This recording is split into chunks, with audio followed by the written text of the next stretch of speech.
রাধে রাধে বন্ধুরা, আজ আমি একটা নতুন পিঠের ভিডিও নিয়ে এসেছি আপনাদের সামনে।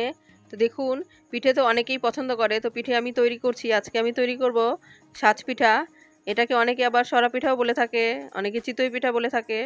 তো আমরা কিন্তু সরা পিঠাই বলি। তো এই পিঠেটা আমি আজকে চালের গুঁড়ো দিয়ে যে গুলে নিয়েছি, আর পিঠেটা ভাজবো আমি আজকে মাটির তাইয়ে আর কাঠখড়িতে। দেখুন পিঠেটা কি সুন্দর হবে। আপনারা সঙ্গে থাকুন আর ভিডিওটি দেখতে থাকুন।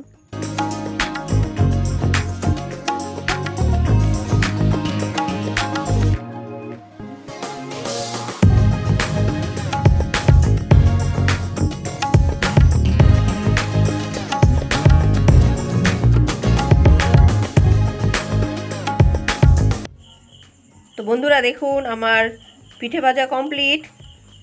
দেখুন গরম গরম এটি কি সুন্দর ফুলেছে। আরে দেখুন উল্টো পাশটা বেশ খেতে মচমচাও হয়েছে। এটা অনেকে তরকারি দিয়েও খায়, অনেকে দুধে ভিজিয়েও খায়। দুধে ভিজিয়ে খেলেও খুব দারুণ টেস্টি লাগে। তো আমার ভিডিওটি আপনাদের কেমন লেগেছে কমেন্টে জানাবেন। যদি ভালো লাগে তো লাইক করবেন, কমেন্ট করবেন, আর চ্যানেলটিকে সাবস্ক্রাইব করে সঙ্গে থাকবেন। আর যদি ফেসবুক থেকে দেখেন তো চ্যানেলটিকে ফলো করে রাখবেন। ধন্যবাদ।